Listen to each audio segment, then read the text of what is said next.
বলিউডের কিং খান থেকে ভাইজান সকলের দৌড় এখন বলিউডের গণ্ডি পেরিয়ে টলিউডে। মলিউড সহ সকল দক্ষিণী ইন্ডাস্ট্রির সবখানে 70-এর দশক কাঁপানো শোলে খ্যাত ধর্মেন্দ্রের ছোট ছেলে এই দৌড়ে প্রথম থেকে থাকলেও প্রথমবারের মতো অংশ নিলেন বড় ছেলে সানি দেওয়াল। আসন্ন দক্ষিণী সিনেমা জাটে তার দুর্দান্ত অভিনয়ের ঝলক ইতিমধ্যে প্রকাশ পেয়েছে সিনেমাটির ট্রেলারে লঞ্চে দক্ষিণী ইন্ডাস্ট্রির প্রশংসায় পঞ্চমুখ হলেন গাদার খ্যাত এই বলিউড তারকা।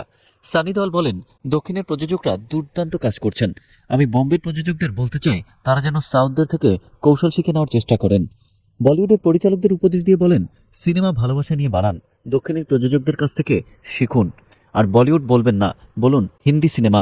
দক্ষিণী ইন্ডাস্ট্রি যেভাবে ভালোবাসা নিয়ে সিনেমা বানায় সেটা শিখতে হবে। তিনি বলেন, আগে প্রযোজকরা গল্প শুনেই সিনেমা করতে চাইতেন, পরে কর্পোরেটরা এসে পুরো ব্যাপারটা ব্যবসায়িক বানিয়ে ফেলল। সিনেমা তৈরির ক্ষুধাটা হারিয়ে গেল, আর সিনেমার প্রতি যারা নিবেদিত ছিল তারাই আজ হারিয়ে গেছে। এই কারণেই অনেক সিনেমা আজ মৃত থেকে যায়।